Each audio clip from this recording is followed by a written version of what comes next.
እየበዛ ያለው የሌባ ቅጣት ስላሌለ ነው። እስልምና ሙሉ ህግ አለ። በዛ ሙሉ ህግ ብንተዳደር ኑሮ ዓለም ቀጥ ይል ነበር።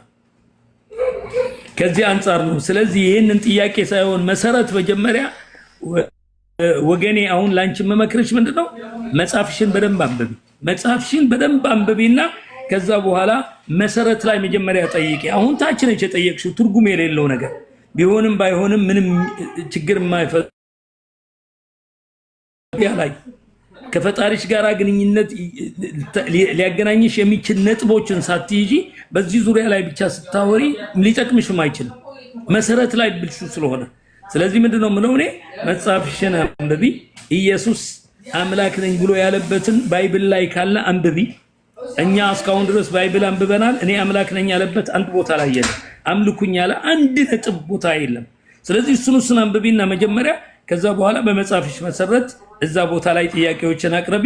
እኛ ጋር የምታመጪው ጥያቄዎች ግን በፈለግሽው ሰዓት መመለስ እንችላለን፣ ችግር የለብንም። ዱንያ ቀጥይ ዱንያ። እሺ ሰላም አለይኩም ወራህመቱላሂ ወበረካቱ ኡስታዝ። አለይኩም ሰላም ወራህመቱላሂ ወበረካቱ።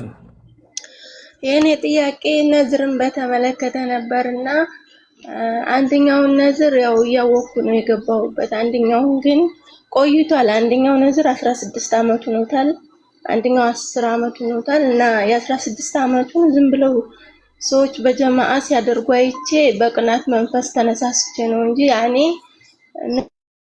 ነዝሩን አለመወጣት ወንጀል እንደሆነ አላውቅም ነበር በሰዓቱና እናቴ ጠፍታ ነበር የምንኖረው። እናቴ ከተገኘችልኝ ብዬ እነሱ ሲያደርጉ አይቼ ገጠር ቦታ ላይ ነበረ አንድ በጋርጄ እንትን አበላለሁ ለእናንተ ነው ያልኩት በሰዓቱ። ግን አለማድረግ ወንጀል እንደሚሆን አላወኩም ነበር በሰዓቱ ማለት ነው።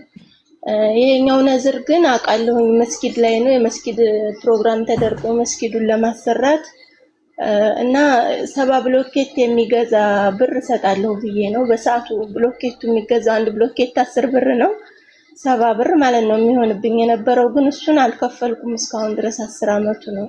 እና ሁለቱን ነዝሮች አሁን በምን መንገድ ነው ማውጣት የምችለው? እንዴት ነው የማደርገው? የገባሽውን ቃል እስካሁን ድረስ ባለማድረግሽ ያው ጀህልና ስለሆነ አላህ ይቅር ይልሻል። አንድ ሰው ነዝር የሚባለውን ነገር ሲገባ ስለት የሚባለውን ነገር አላህ አላስገደደም።